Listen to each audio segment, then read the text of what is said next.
Ini bukan kisah legenda biasa. Ini adalah kisah tentang kekuatan sunyi, ujian yang tak bisa dijawab dengan senjata, dan warisan gaib yang hanya diberikan pada satu orang yang benar-benar siap. Bayangkan, seseorang yang berkeliling Pulau Jawa tanpa berkata sepatah kata pun selama bertahun-tahun, hanya untuk mempertajam keilmuannya. Tak dikenal, tapi ditakuti. Tak memburu kekuasaan. Namun para penguasa dunia gaib, termasuk Nyi Roro Kidul justru menguji dan mengawasinya. Inilah perjalanan yang akan mengubah cara pandangmu tentang kekuatan sejati. Mari kita simak cerita lengkapnya yang penuh misteri. Dahulu, sebelum zaman merenggut kepercayaan akan hal-hal gaib, di pedalaman Kalimantan Tengah, hiduplah seorang pria yang dikenal dengan julukan Panglima Burung. Ia bukan sekadar pemimpin perang, tetapi juga seorang spiritualis yang tangguh, penjaga adat, dan pelindung alam. Sosoknya gagah, berpakaian serba hitam dengan selendang merah yang menyilang di dada. Di kepalanya terikat ikat kepala dari bulu enggang, burung suci yang menjadi lambang kewibawaan dan kesaktiannya. Namun, seiring berjalannya waktu, Panglima Burung merasakan bahwa ilmunya belum cukup tajam untuk memahami hakikat kehidupan dan alam semesta.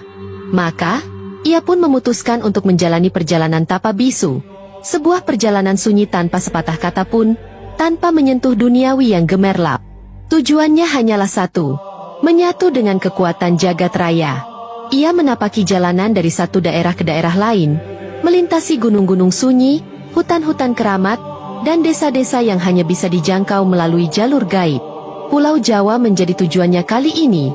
Percaya bahwa di tanah para raja dan wali itu terdapat misteri yang harus ia taklukkan. Langkahnya membawa ia ke Gunung Lawu, tempat para leluhur bertapa dan moksa. Selama 7 hari, ia berdiam diri di puncak gunung, ditemani hanya oleh angin dan suara dedaunan yang bergesekan. Setelah itu, ia melanjutkan perjalanan menuju Parangtritis, sebuah tempat sakral yang konon dijaga oleh penguasa Laut Selatan, Nyai Roro Kidul.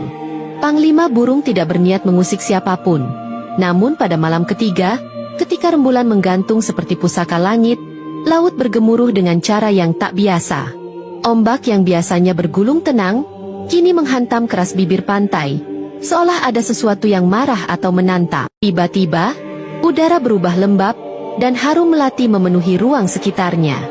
Dari kejauhan, suara gamelan halus terdengar, meskipun tak ada seorang pun di sekitar. Kemudian, muncullah sosoknya, seorang perempuan dengan mahkota giok, berselendang hijau yang berkilau, dengan mata tajam nan dalam. Nyai Roro Kidul berdiri di permukaan laut, seolah air tak dapat